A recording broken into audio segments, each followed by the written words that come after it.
বিসমিল্লাহির রহমানির রহিম। আসসালামু আলাইকুম ওয়া রাহমাতুল্লাহি ওয়া বারাকাতুহু। আমি নিশ্চিত আপনি এই মুহূর্তে জীবনে কোনো না কোনো বিষয় নিয়ে অবশ্যই দুশ্চিন্তায় আছেন। আর এমনিতেই এখন তো পুরো দুনিয়া, বিশেষ করে আমাদের প্রিয় বাংলাদেশের উপর খুব কঠিন সময় চলছে। অনিরাপদ জীবনযাত্রা ও দ্রব্যমূল্যের ঊর্ধ্বগতির কারণে প্রায় প্রত্যেকেই পেরেশানিতে আছে। কিন্তু আমি জানি আপনার চিন্তা শুধু মূল্যস্ফীতি নিয়েই নয়, বরং আরও অনেক কিছু নিয়েও হতে পারে। হয়তো আপনি ভবিষ্যৎ নিয়ে দুশ্চিন্তায় আছেন, হয়তো টাকা পয়সার অভাব বা দারিদ্রতা নিয়ে চিন্তিত, হয়তো আপনার বা আপনার পরিবারের কারো এমন অসুস্থতা রয়েছে যা সার্বক্ষণিক থাকে। আবার এমনও হতে পারে এই সব সমস্যা আপনার জীবনে একসাথে উপস্থিত। এত সমস্যার কারণে মাঝে মাঝে মনে হয় আমরা যেন কোনো বহুমুখী দানবের সঙ্গে লড়াই করছি। আবার কখনো মনে হয় আমরা এই জীবনযুদ্ধে বুঝি হেরে যাচ্ছি। এই দুশ্চিন্তা আর হতাশা একটা সময় আমাদেরকে ডিপ্রেশনের দিকে ঠেলে দেয়। এখন প্রশ্ন হচ্ছে, এই সব দুশ্চিন্তার সমাধান আসলে কি? আমাদের ভারতীয় ও বাংলাদেশি সংস্কৃতিতে দুশ্চিন্তা, বিপদাপদ থেকে বাঁচার একটা খুব প্রসিদ্ধ পদ্ধতি ব্যবহৃত হয়, যেটা আপনার আমার জীবনে নিশ্চয়ই কখনো না কখনো করেছি বা এখনও করি। সেটা হলো ওয়াজিফা পড়া, দোয়া, দরুদ, জিকির ইত্যাদি। কিন্তু সেটাও যেন আমাদের অনেকের ক্ষেত্রেই কাজ করছে না, ফলে আমরা আরও বেশি করে ডিপ্রেশনে চলে যাই। আজ আমি আপনাকে কোনো ঘরোয়া টোটকা, যোগা বা মেডিটেশন শেখাতে আসিনি। যেমন বলা হয় দীর্ঘ শ্বাস নিন, কয়েক সেকেন্ড থামুন, তাহলে আপনার স্ট্রেস কমে যাবে, হ্যান তেন এমন কিছুই শিখাবো না। কারণ আমি কোনো যোগা গুরু নই বা ডাক্তারও নই। কিন্তু একটা ক্ষেত্র আছে যা নিয়ে আমি দীর্ঘদিন ধরে গবেষণা করছি। আর এই গবেষণাও আসলে আমার কোনো কাজে লাগতো না যদি না আল্লাহ তাআলা আমাকে হঠাৎ এমন কিছু প্রশ্নের মুখোমুখি করতেন বা তার উত্তর আমার মনে উদিত করতেন, যে উত্তরগুলি আমি সাধারণত আমার গ্রুপে প্রতিনিয়ত আপনাদের প্রশ্নে দিয়ে থাকি। তবে আমার গবেষণা আপনাদের শেয়ার করার আগে আমি আরেক দল বিখ্যাত বিশেষজ্ঞের মতবাদ শেয়ার করতে চাই, যারা ডিপ্রেশন নিয়ে বিস্তর গবেষণা করে রেখেছেন, যাতে মনে না হয় আমি শুধু নিজের কথাকেই সঠিক মনে করি। যে গবেষণা শুধু নির্দিষ্ট জনগোষ্ঠী বা মতদর্শের লোকেদের না, বরং সর্বস্তরের মানুষ এই গবেষণায় অংশগ্রহণ করেছে, তার নির্যাস আপনাদের সামনে রাখব ইনশাআল্লাহ। বর্তমানে বাংলাদেশে এবং পুরো বিশ্বে যে রোগ সবচেয়ে দ্রুত বাড়ছে তা হলো ডিপ্রেশন। এটা এতটাই ভয়ানক রোগের একটি, কেউ এই রোগে আক্রান্ত হওয়ার পর সব কিছু থেকেই সে বিমুখ হয়ে যায়, আর কোনো কিছুতেই মন বসে না, না পরিবারে, না ব্যবসায়, না পড়াশোনায়। জীবন তার কাছে হয়ে ওঠে একটা বোঝা। তথ্য মতে বিশেষ করে কোভিড-19-এর পর ডিপ্রেশনের রোগী দ্বিগুণেরও বেশি বেড়েছে। ডিপ্রেশনের মাত্রা জানার জন্য যে টেস্ট করা হয় তার নাম বেক ডিপ্রেশন ইনভেন্টরি বা BDI। এই টেস্টে 21টি প্রশ্ন থাকে। এটি এখন সবচেয়ে বেশি ব্যবহৃত সাইকোমেট্রিক টেস্ট। এই টেস্টের মাধ্যমে বোঝা যায় আপনার ডিপ্রেশন কোন পর্যায়ে রয়েছে বা কতটা ভয়ানক অবস্থায় রয়েছেন। তবে আজকের এই বক্তব্যের উদ্দেশ্য আপনার ডিপ্রেশন নিয়ে আলোচনা করা নয়, বরং ডিপ্রেশনের একটি চিরস্থায়ী আল্লাহ প্রদত্ত সমাধান দেওয়া ইনশাআল্লাহ। আপনি যদি ডিপ্রেশন নিয়ে ডাক্তারের কাছে যান, তিনি হয়তো হালকা সেডেটিভ বা ওষুধ দিবেন, যা সাময়িক শান্তি দিবে, যা মূলত আপনার ব্রেইনকে সাময়িকভাবে অবশ করে রাখে। যদি কোনো সাইকোলজিস্টের কাছে এর সমাধান চান, তাহলে তিনি বলবেন নেগেটিভ চিন্তা কম করুন, সব কিছু পজিটিভভাবে ভাবুন। আর এই ভাবনা বিষয়ে প্রসিদ্ধ কিছু বইও লেখা হয়েছে, the power of positive thinking, think and grow rich ইত্যাদি। আমি আপনাকে এমন কোনো বই পড়ারও পরামর্শ দিতে চাই না, তবে এই বইগুলোর উল্লেখ করার উদ্দেশ্য হচ্ছে একটা শব্দের প্রতি আপনার দৃষ্টি আকর্ষণ করা, আর সেটা হচ্ছে থিঙ্কিং, অর্থাৎ আপনার চিন্তা। চিন্তা দিয়ে আসলে কি হয়? শুধু চিন্তা বদলান বললেই কি দুশ্চিন্তা চলে যায়? না, বরং এই দাবিটাও যথেষ্ট নয় যে দুঃখের চিন্তা পরিবর্তন করলেই আমার দুঃখ শেষ হয়ে যাবে। ডিপ্রেশন আর চিন্তা বা কিছু নিয়ে ভাবা, এই দুইয়ের মধ্যে গভীর সম্পর্ক আছে। ব্যাপারটা বোঝাতে একটা ঘটনা শেয়ার করি। 18 শতাব্দীর একজন ঘড়ি নির্মাতা ফিনিয়াস কুইম্বির কথা বলছি। তিনি যক্ষা রোগে আক্রান্ত হয়েছিলেন। সে সময় তখনও যক্ষার কোনো চিকিৎসা বের হয়নি। আর আপনি নিশ্চয়ই জানেন, যক্ষার চিকিৎসা সময় মতো না করালে মানুষের মৃত্যু পর্যন্ত হতে পারে। তাই ফিনিয়াস নিজেই তার রোগের চিকিৎসা খুঁজতে শুরু করে। আর তিনি লক্ষ্য করলেন, যখন তিনি তার পছন্দের কাজ অর্থাৎ ঘোড়ার সোয়ারি করতেন, তখন আনন্দ উত্তেজনার কারণে কিছু সময়ের জন্য তার রোগের ব্যথা ভুলে যেতেন। সেখান থেকে তিনি উপলব্ধি করলেন, মানুষের আসল জিনিস হলো তার মন ও মস্তিষ্ক। শরীর তো তাদের বাসস্থান মাত্র। যদি মন ও মস্তিষ্ক ঠিক থাকে, তাহলে শরীর আপনা আপনি ঠিকভাবে ফাংশন করতে থাকবে।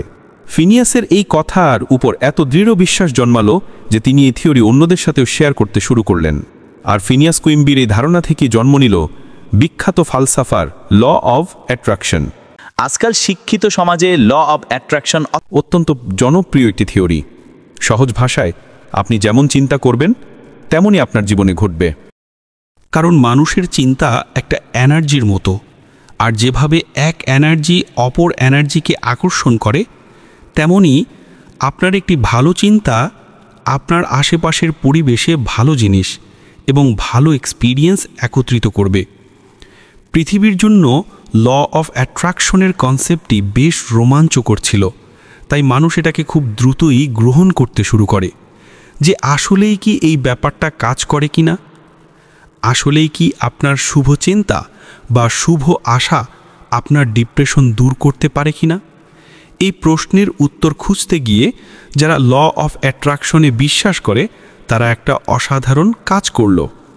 তারা ভাবল, কেমন হয় যদি মানব ইতিহাসের সব প্রাচীন জ্ঞানকে এক জায়গায় একত্র করা যায়।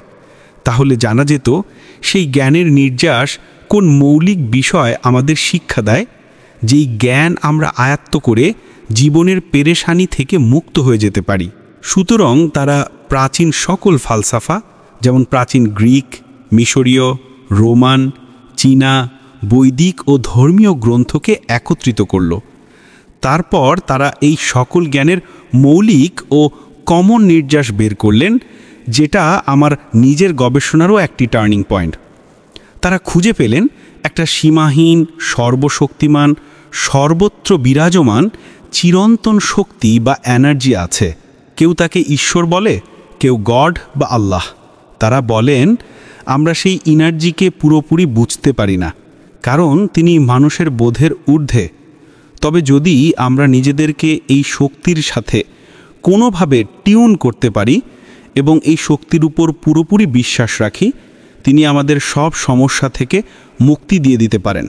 এই কথাটা আমার জন্য খুব রোমাঞ্চক ছিল, কারণ যদি পৃথিবীর সকল জ্ঞানের নির্যাসে খোদা বা গড শব্দটা থাকে, তাহলে এটা খুবই সম্ভব যে সব প্রকারের সমস্যা ও দুশ্চিন্তার চূড়ান্ত সমাধান নিশ্চয়ই কোনো ধর্মের কাছেই থাকবে। কারণ এই জ্ঞানের নির্যাসে যেই শব্দগুলি বলা হয়েছে, সেটা যেন স্বয়ং আল্লাহ বা তার সিফাতি নাম বর্ণনা করছে, যেমন সর্বশক্তিমান, অসীম, সর্বত্র বিরাজমান ইত্যাদি। কিন্তু প্রশ্ন থেকেই যায়, আমরা কিভাবে এই মহাশক্তি বা আল্লাহর সাথে নিজেদেরকে টিউন করব, যাতে তিনি আমাদের সব সমস্যা দূর করে দেন। এর জন্য আমাদেরকে সেই সোর্সের দিকে ফিরে আসতে হবে, যা সেই খোদা বা আল্লাহর পক্ষ থেকে দেয়া হয়েছে, অর্থাৎ আসমানি কিতাবের দিকে ফিরতে হবে। কিন্তু মনে হয় যেন আসমানি কিতাবে তো বেশিরভাগই আদেশ নিষেধের আলোচনা রয়েছে, যেমন এই কাজ করা যাবে, অমুক কাজ করতে পারবে না ইত্যাদি। কিন্তু আমার তো দুঃখ আর দুশ্চিন্তার সমাধান প্রয়োজন। আমরা এই আহকামের এই কিতাব থেকেও কিভাবে সেই সমাধান বের করতে পারি, এর একটা উপায় আছে। সেই উপায় বুঝার জন্য আমি আপনাকে 1500 শতাব্দীর জেরুজালেমে নিয়ে যেতে চাই। ওসমানীয় খেলাফতের ফিলিস্তিন, যেখানে এক ইহুদি আলেম আইজ্যাক লুরিয়া বাস করতেন। তিনি তাওরাতের ব্যাখ্যায় এক নতুন মাত্রা যোগ করলেন। তিনি ব্যাখ্যা করার সময় 4 স্তরে সেটা ব্যাখ্যা করতেন। প্রথম স্তর পেশাত, অর্থাৎ সাধারণ অর্থ, আয়াতের জাস্ট শব্দিক অর্থে কি। দ্বিতীয় স্তর রেমেস্ত, অর্থাৎ এই আয়াতে কিসের ইঙ্গিত করা হয়েছে সেটা। তৃতীয় স্তর দারস, অর্থাৎ এই আয়াত থেকে আমরা কি শিক্ষা গ্রহণ করতে পারি। চতুর্থ স্তর সোদ, অর্থাৎ এই আয়াতের গোপন বা রহস্যময় অর্থ কি হতে পারে। এ ব্যাপারে কোনো সন্দেহ নেই যে আইজ্যাক লুরিয়া তাওরাতের ব্যাপারে এটি একটি অতুলনীয় কাজ করেছেন। প্রশ্ন হলো, আইজ্যাক লুরিয়ার এই একই পদ্ধতি কি কোরআনের ক্ষেত্রেও প্রয়োগ করা সম্ভব? উত্তর হচ্ছে হ্যাঁ। আর এটা বুঝার খাতিরে আমি আপনাকে একটি উদাহরণ দিচ্ছি। ধরুন সূরা তাওবা আয়াত 124 এবং 25। অর্থ, আর যখন কোনো সূরা অবতীর্ণ করা হয়, তখন কেহ কেহ বলে, তোমাদের মধ্যে এই সূরা কার ঈমান বৃদ্ধি করল? অবশ্যই যেসব লোক ঈমান এনেছে এই সূরা তাদের ঈমানকে বর্ধিত করেছে এবং তারাই আনন্দ লাভ করছে। আয়াত 124। পরের আয়াত অর্থ, আর যাদের অন্তরে ব্যাধি আছে তাদের নাপাকির উপর আরও নাপাকি বাড়িয়ে দেয় প্রতিটি নতুন সূরা, আর তাদের মৃত্যু হয় কাফির অবস্থায়। আয়াত 125। আপনি কি কিছু লক্ষ্য করলেন? একই আয়াতের একাধিক স্তরের বোঝা পড়া থাকায় একই আয়াত মুমিনের ঈমান বাড়ায় আর একই আয়াত মুনাফিকের কুফর বাড়ায়। তার মানে কোরআনের আয়াতের ব্যাখ্যা বিশ্লেষণও একাধিক স্তরে করা সম্ভব, যে কোন আয়াতে কি কি রহস্য লুকিয়ে থাকতে পারে। আর এইটাই আমাদের এই প্রশ্নের উত্তর খুঁজতে সহায়তা করবে, আর এখান থেকেই আমি আপনার দুশ্চিন্তার সমাধান দিব। লক্ষ্য করুন, সূরা নাজম আয়াত 39, ওয়া আল্লাইসা লিল ইনসানি ইল্লা মা সাআ। আর এই যে মানুষ যা চেষ্টা করে তাই সে পায়। প্রথম স্তরে এই আয়াতের স্বাভাবিক অর্থ সাধারণ মানুষ এটা থেকে বোঝে ভালো কাজ করলে সওয়াব পাবে, খারাপ কাজের গুনাহ পাবে। কিন্তু ইমাম শাফেঈ রাহিমাহুল্লাহ এই আয়াত থেকে দ্বিতীয় এবং তৃতীয় স্তরের ইন্টারপ্রিটেশন করেছেন যে এই আয়াতের উদ্দেশ্য কি, আর আমরা এই আয়াত থেকে কি শিখতে পারি, যেখানে বলা হচ্ছে মানুষের চেষ্টার ফসলই সে পাবে। এই আন্ডারস্ট্যান্ডিং থেকেই ইমাম শাফেঈ রাহিমাহুল্লাহ ফিকহের একটা মাসালা বের করেছেন। তিনি বলেন এই আয়াত থেকে আমরা এটা শিখতে পারি যে মৃত ব্যক্তির জন্য অন্যকে দিয়ে কুরআন খতমের সওয়াব তার কাছে পৌঁছায় না, কারণ এটা সে নিজে কোনো চেষ্টা করেনি। কিন্তু তার সন্তানের দোয়া বা আমলের সওয়াব মৃত ব্যক্তির কাছে পৌঁছে, কারণ সন্তান তার নিজের চেষ্টার ফল। আর এই কথার সত্যতা পাওয়া যায় জামে তিরমিজি এর 1376 নং হাদিসে। আপনি কি লক্ষ্য করলেন একই আয়াতের কত স্তরে গিয়ে অর্থ এবং ব্যাখ্যা বোঝা সম্ভব? কিন্তু আমি আপনাদেরকে এই আয়াতের চতুর্থ স্তরের ব্যাখ্যাও জানাতে পারি, যা এই আয়াতে লুকায়িত আছে। আপনার জন্য ঠিক তাই আছে যার জন্য আপনি চেষ্টা করবেন। অর্থাৎ আপনি যদি চেষ্টা করে আপনার চিন্তাকে উন্নত করেন, তাহলে ফলাফলস্বরূপ আপনার জীবনে উন্নত জিনিসই আসবে। দ্য ল অফ অ্যাট্রাকশন, কোরআন এটাকে স্পষ্টভাবেই সমর্থন করছে।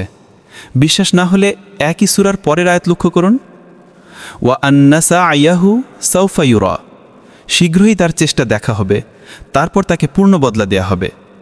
আপনার কি মনে হচ্ছে না এখানে আমাদেরকে একটা প্রসেস শেখানো হচ্ছে যে যেমন চেষ্টা করবে তেমনই তোমাকে তার ফলাফল দেয়া হবে? ভালো চেষ্টা হলে ভালো, আর মন্দ হলে মন্দ। কিন্তু প্রশ্ন হচ্ছে এখানে আমাদের পেরেশানি বা ডিপ্রেশন থেকে মুক্তির উপায় কোথায় লুকায়িত রয়েছে? এর পরের আয়াতগুলোতে আমাদের পেরেশানির উত্তর আছে। যদি আপনি কোনো ব্যাপারে দুঃখী থাকেন, তাহলে পরের আয়াতে দেখেন আল্লাহ বলছেন ওয়া আন্নাহু হুয়া আদহাকা ওয়া আবকা, তিনি হাসান, তিনি কাঁদান। যদি আপনার দুঃখ থাকে বাবা মা, সন্তান বা প্রিয় কাউকে হারিয়ে ফেলার, তাহলে তার পরের আয়াত দেখুন ওয়া আন্নাহু হুয়া আমাতা ওয়া আহিয়া, তিনি মারেন ও জীবিত করেন। যদি আপনার দুঃখ বা দুশ্চিন্তার কারণ হয় সন্তান না হওয়া, তাহলে এর পরের আয়াতে আল্লাহ বলছেন ওয়া আন্নাহু খালাকা যাওজাইনি যাকারা ওয়াল উনসা মিন নুতফাতিন ইযা তুমনা, তিনি নরনারী সৃষ্টি করেন এক ফোঁটা বীর্য থেকে যখন তা ঝরানো হয়। যদি আপনার দুশ্চিন্তা অভাব বা টাকা পয়সার কমতির কারণে হয়, তাহলে এর পরের আয়াত দেখুন ওয়া আন্নাহু হুয়া আগনা ওয়া আগনা, আর তিনি অভাবমুক্ত করেন ও সম্পদ দান করেন। আপনি কি বুঝতে পারছেন কিভাবে আমাদের চিন্তাকে টিউন করা হচ্ছে? যে দেখো, তুমি যেভাবে চেষ্টা করবে তোমাকে সেভাবেই প্রতিদান দেয়া হবে। দুঃখের সময় আল্লাহর উপর আস্থা রাখো, ভরসা করো। দুঃখের সময় নিজের রবের উপর পূর্ণ ইয়াকিন রাখো, কারণ তিনিই তো হাসান, তিনিই তো কাঁদান। মৃত্যুতে কাউকে হারিয়ে বুক ফেটে যাচ্ছে, সবর করার চেষ্টা করো, কারণ জীবন মৃত্যু দুটোই তো তিনিই দেন। সন্তান হচ্ছে না বলে মন হতাশায় ডুবে যাচ্ছে, দৃঢ় বিশ্বাস রাখো, চেষ্টা করো, কারণ সন্তানও তো তিনিই দেন। টাকা পয়সা নেই, অভাব চেপে ধরেছে, এই চিন্তা ছাড়ো, বরং দৃঢ় বিশ্বাস করো, ধনীও তো তিনি বানান, খাজানাও তো তিনিই দেন। আল্লাহর উপর বিশ্বাসটা এমনভাবে রাখতে হবে যে একমাত্র তিনিই আমার সব সমস্যা সমাধান করবেন, তিনিই আমাকে সব দুশ্চিন্তা থেকে মুক্তি দেবেন। আর এই ইয়াকিনের ব্যাপারেই আমাদের নবী সাল্লাল্লাহু আলাইহি ওয়াসাল্লাম বলেছেন, যখন আল্লাহর কাছে কিছু চাইবে তখন এমন দৃঢ় বিশ্বাস নিয়ে চাইবে যে নিশ্চয়ই এই দোয়া কবুল হবে। মুসনাদ আহমদের হাদিস নং 5605। আল্লাহ সেই বান্দার দোয়া কবুল করেন না যে অনাস্থা ও উদাসীন মনে দোয়া করে। একটা বিশ্বাস রাখুন, সেই মহান সত্তার কাছে আমি চাইছি, তিনি আমাকে অবশ্যই দেবেন, আমার সমস্যা অবশ্যই সমাধান করবেন। মনে আছে আমি বলেছিলাম মানব ইতিহাসের সব দর্শনেই এই বিশ্বাসের শিক্ষা আছে। আমি চাইলে এখানে আল্লাহর উপর ইয়াকিনের উপর প্রমাণস্বরূপ তাওরাত, বাইবেল বা অনেক অংশ থেকে উদাহরণ দিতে পারি, কিন্তু যেখানে স্বয়ং কুরআনী কথার সমর্থন করছে তাহলে আর অন্য কোনো প্রমাণ আনা অনর্থক। ল অফ অ্যাট্রাকশন সমর্থকরা বলে একটা অসীম শক্তি আছে যার সাথে টিউন হলে সব সমস্যার সমাধান পেয়ে যাবে, কিন্তু ল অফ অ্যাট্রাকশন এটা বলে না সেই শক্তিটা কি বা কে, সেটা তাদের কাছে একটি রহস্য। কিন্তু সূরা নাজমের এই আয়াতগুলোতে রহস্যময় সেই শক্তির পরিচয় দেয়া হয়েছে। এই আয়াতগুলোর ঠিক পরের আয়াতেই আছে, ওয়া আন্নাহু হুয়া রব্বুশ শিআরা, আর তিনি শিআরা অর্থাৎ লুব্ধ নক্ষত্রেরও প্রতিপালক। এখানে একটু চিন্তা করুন, এতগুলো আয়াত যেখানে হাসা, কান্না, জীবন, মৃত্যু, সন্তান, ধনদৌলতের কথা হচ্ছিল, হঠাৎ একটা তারার নাম কেন এলো? শিয়ারা তারাকে ইংরেজিতে আমরা সিরিয়াস নামে জানি, যা রাতের আকাশের সবচেয়ে উজ্জ্বল তারাকে বোঝায়। শিয়ারা তারায় এমন কি রহস্য লুকায়িত আছে যে হঠাৎ আল্লাহ বলছেন, আমি সেই তারারও রব। আমি তত্ত্বানুসন্ধান করে দেখলাম পৃথিবীর প্রায় সব প্রাচীন সভ্যতাই এই তারাকে নিজ নিজ দেবতার একটা রূপ মনে করত। এই কারণেই কোরআন হঠাৎ বলছে, তোমরা যাদের পূজা করতে, যাদের কাছে মানত করতে, তাদেরও রব তো আমি। এটাই সবচেয়ে বড় রহস্য। তোমার আগের লোকের দুশ্চিন্তাও এই আল্লাহ দূর করতেন, এখন তোমার দুশ্চিন্তাও তিনিই দূর করবেন, তার উপর ইয়াকিন রাখো। অর্থাৎ মুসা ও ইব্রাহিম আলাইহিসসালামের সহিফাতেও এই একই আল্লাহর পরিচয় আছে। তাওরাত, বাইবেলে আল্লাহর পরিচয় কিভাবে দেয়া হয়েছে সেই বিশ্লেষণে আর গেলাম না, টপিকটা ভিন্ন হয়ে যাচ্ছে। আমরা দিনে 5 বার অন্তত আজান শুনি, সেখানে বলি, আমি সাক্ষ্য দিচ্ছি আল্লাহ ছাড়া কোনো ইলাহ নেই, আমি সাক্ষ্য দিচ্ছি আল্লাহ ছাড়া কোনো ইলাহ নেই। তিনি সেই ইলাহ যার উপর ইয়াকিনের সাথে আশা করতে হবে, তিনি আমার সব চাওয়া পাওয়া এবং পেরেশানি দূর করবেন। তার উপর ইয়াকিন কিভাবে করব? এটার জন্য তার সামনে ছোট্ট একটা কনফেশন বা স্বীকারোক্তি করতে হবে, জাস্ট। আর সেই স্বীকারোক্তি আমাদের নবী সাল্লাল্লাহু আলাইহি ওয়াসাল্লাম নিজে শিখিয়ে দিয়েছেন। আমি সেটা হুবহু পড়ে শোনাচ্ছি। আল্লাহুম্মা আনতা রব্বি লা ইলাহা ইল্লা আনতা খালাকতানি ওয়া আনা আবদুকা ওয়া আনা আলা আহদিকা ওয়া ওয়া'দিকা মাস্তাতা'তু আউযু বিকা মিন শাররি মা সানা'তু আবুউ লাকা বিনি'মাতিকা আলাইয়া ওয়া আবুউ বিযামবি ফাগফিরলি ফাইন্নাহু লা ইয়াগফিরুয যুনুবা ইল্লা আনতা। হে আল্লাহ, আপনি আমার রব, আপনি ছাড়া কোনো ইলাহ নেই। আপনি আমাকে সৃষ্টি করেছেন এবং আমি আপনার বান্দা। আমি আমার সাধ্য অনুযায়ী আপনার সাথে করা অঙ্গীকার ও প্রতিশ্রুতির উপর আছি। আমি যা কিছু করেছি তার অনিষ্ট থেকে আপনার কাছে আশ্রয় চাই। আপনার নেয়ামাতকে আমি স্বীকার করছি এবং আমার গুনাহকেও স্বীকার করছি। অতএব আমাকে ক্ষমা করুন, কারণ আপনি ছাড়া কেউ গুনাহ ক্ষমা করতে পারে না। এই দোয়াটা যে কেউ সকালে বা রাতে পুরো ইয়াকিনের সাথে পড়বে, আর সেই দিন বা সেই রাতে মারা গেলে জান্নাত তার জন্য ওয়াজিব হয়ে যায়। বুখারী হাদিস নং 6306। সাহাবী সাফওয়ান বিন মুহরিজ রাহিমাহুল্লাহ বলেন, আমি আব্দুল্লাহ বিন ওমর রাদিয়াল্লাহু আনহুর কাছে বসেছিলাম। এক লোক এসে জিজ্ঞেস করল, কিয়ামতের দিন আল্লাহ তার বান্দার গুনাহ অন্যদের থেকে গোপন রাখবেন। আপনি কি রাসূলুল্লাহ সাল্লাল্লাহু আলাইহি ওয়াসাল্লাম থেকে এমন কিছু শুনেছেন? ইবনে ওমর রাদিয়াল্লাহু আনহু বললেন, হ্যাঁ, রাসূলুল্লাহ সাল্লাল্লাহু আলাইহি ওয়াসাল্লাম বলেছেন, আল্লাহ তাআলা তার বান্দাকে একা ডেকে কুদরতি পদ্মার আড়ালে নিয়ে যাবেন। তারপর জিজ্ঞেস করবেন, তোমার অমুক গুনাহের কথা মনে আছে? তারপর ওইটা মনে আছে। বান্দা তার সব গুনাহ স্বীকার করে নেবে এবং ভাববে, আজ হয়তো আমার সব হালাক হয়ে গেল। তখন আল্লাহ বলবেন, দুনিয়াতে আমি তোর এই গুনাহগুলো লোকের কাছে গোপন রেখেছিলাম, আজ আমি তোর সব গুনাহ মাফ করে দিলাম। আল্লাহু আকবার। এমন এক রব যিনি একক, যিনি সবার প্রতিপালক, যিনি রহমানুর রহিম, যিনি আমার গুনাহ পর্যন্ত গোপন রাখেন, যিনি সব গুনাহ এক মুহূর্তে মাফও করতে পারেন। তাহলে কেন আমি তার উপর ইয়াকিন রেখে দোয়া করব না? তিনি কি আমার দুশ্চিন্তা, ডিপ্রেশন, সমস্যা দূর করতে পারবেন না? আল্লাহ আমাদের সবাইকে ইয়াকিন নাসিব করুন। আমিন।